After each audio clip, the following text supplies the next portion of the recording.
ভোটের ময়দানে এবার সংখ্যালঘু মন জয়ে মরিয়া গেরুয়া শিবির।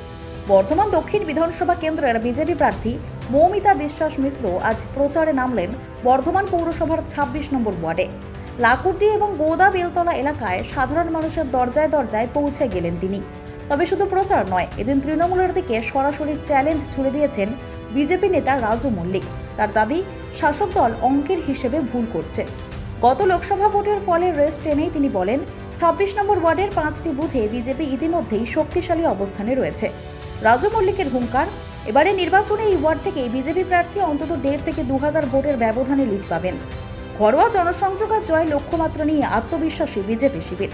এখন দেখার ব্যালট বক্সে এই চ্যালেঞ্জের প্রতিফলন কতটা ঘটে।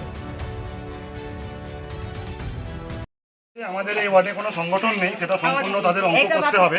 তৃণমূলের নেতা নেত্রীরা সেই অঙ্কটা কষতে জানে না।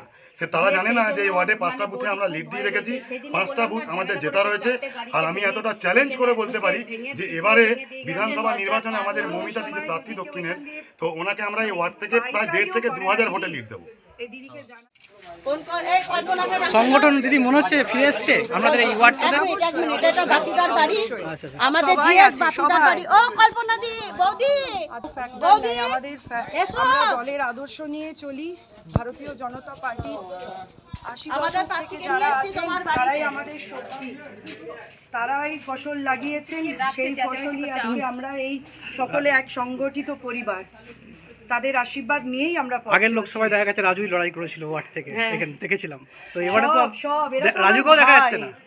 এর বাড়িতে আমি আজ থেকে নয়, এই আমার মানে ছোট, এই আমিও এখানকারই মেয়ে, তাই এর সঙ্গে আমার আজকের নয় বহু দিনকার পরিচিতি, রাজনীতির বাইরেও পরিচিতি। এরা হচ্ছে আমার সব লড়াকু ভাই। খুব ভালো সাধারণ মানুষের, আমি ডে 1 থেকে যেটা বারবার বলছি, সাধারণ মানুষ শুধু সময়ের অপেক্ষা করছে যে এই জঞ্জাল থেকে তারা কবে মুক্তি পাবে। আবর্জনায় ভরা একটা সরকার মানুষের মাথার ওপর বসে আছে, যেখানে ল অ্যান্ড অর্ডার নেই, যেখানে উন্নয়নের নামে চমকানো ধমকানো তোলাবাজি হয়, কিন্তু আসল উন্নয়ন মানে রাস্তাঘাট, মাথার উপর ছাদ, রেশনের বাড়িতে পৌঁছে যাওয়া, বাড়িতে পানীয় বিশুদ্ধ জল পৌঁছে যাওয়া, ইভেন ইলেকট্রিসিটি। আমি এমন কত জায়গায় গেলাম মিউনিসিপ্যালিটি এরিয়ার মধ্যে, মিউনিসিপ্যালিটির ইলেকট্রিসিটির ব্যবস্থা হয়নি এখনো পর্যন্ত। আবর্জনায় গোটা জঞ্জালে ভরে গেছে আমাদের এই বর্ধমান শহর। মানুষ মুক্তি পেতে চাইছে, পরিত্রাণ পেতে চাইছে।